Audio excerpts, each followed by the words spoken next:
Hello, welcome to another Arse Trades video. This time it's helping you guys how to lay patio slabs. So pretty much the basics and the tips and tricks on how to lay them. So the first thing to remember is be patient, check and recheck. I can't stress that enough. That will ensure a nice quality job. Also, as you're doing it, plan it out.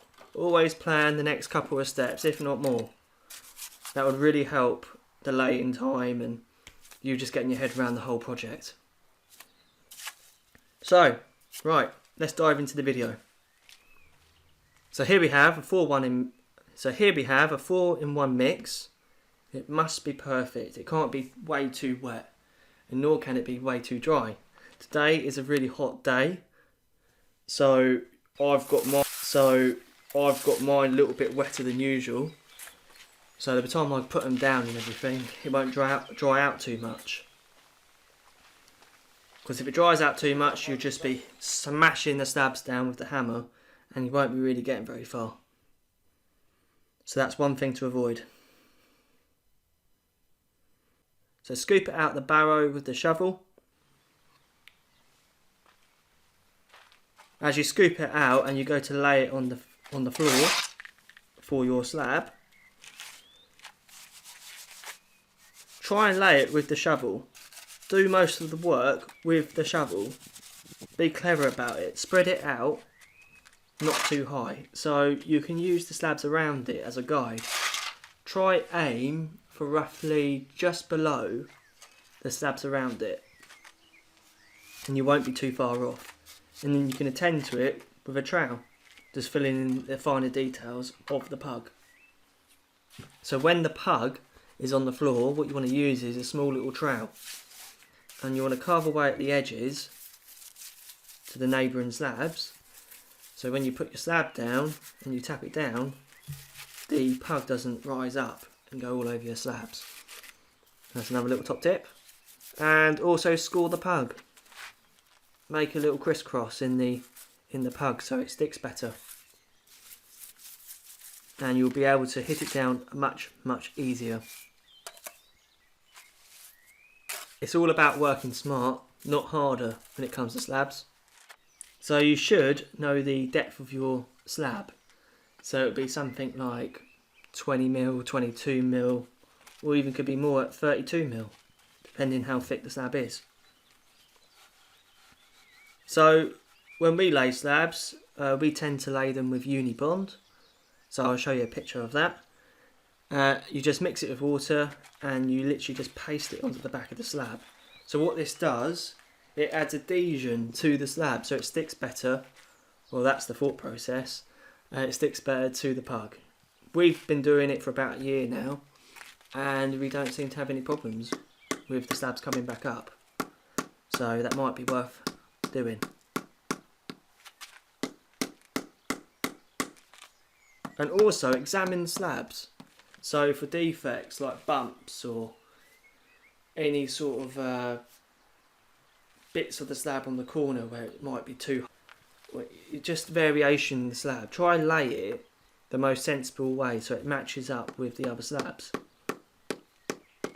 So when you plant your slab into the space, try line it up with the joints around the slab you're laying with the other patio slabs. Try get them nice and straight, try make them even. It is quite difficult because the slabs aren't perfect. Well, these slabs aren't, that's for sure. And these are Indian sandstone. It is much easier with flagstones. So when you're leveling the slab, make sure when you look across the 6-foot level, the patio underneath the slabs are touching the bottom of the level. This will make sure the patio is laid like a carpet, nice and flat, not going up and down. It'll look spot on.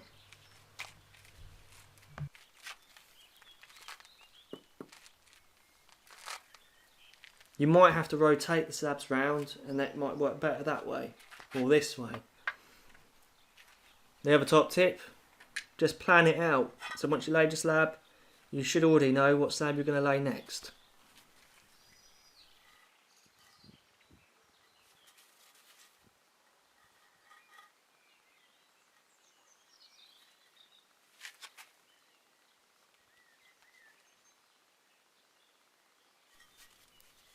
So you want to look at the corners of the slab as you're laying it.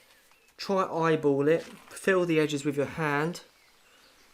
Because when you do level the slab, it's not always the perfect way.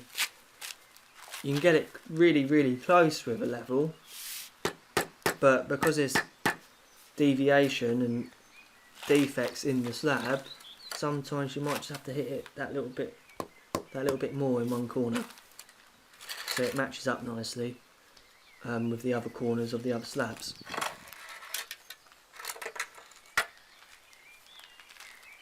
So when you do put your level across it, make sure you go in all directions and it's still following the same fall.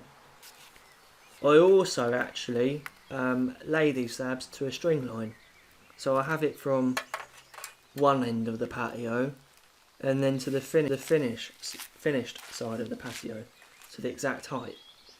So on this patio there's a drain with aquos to the left hand side of me, and I'll run a string line down towards the drain, so you've just got some sort of guidance to make sure you're not actually going away from your desired height, otherwise it could be a little bit embarrassing, so try to avoid that.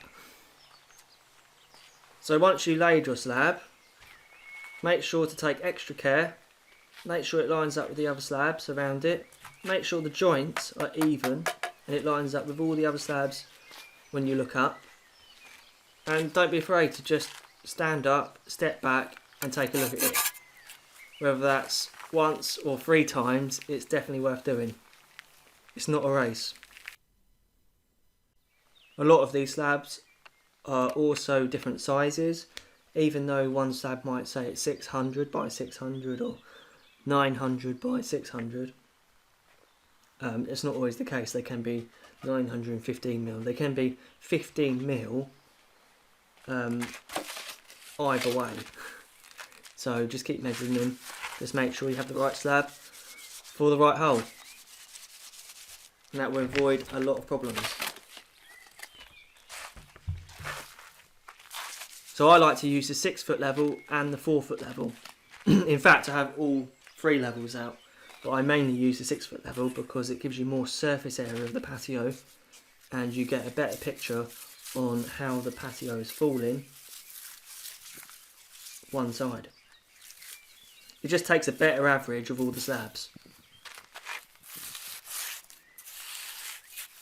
You also want to use a rubber hammer, not too heavy, because that could break the slabs, crack them in some cases. In the next episode, I will show how to joint the patio up the best way and the cleanest way. If you enjoyed the video, I hope you really find these videos really interesting and really helpful. So stay tuned for the next one. I'll be doing another episode. And thanks for watching. Keep subscribing, hit the like button, and make sure to comment below whether you like the video. Till the next time.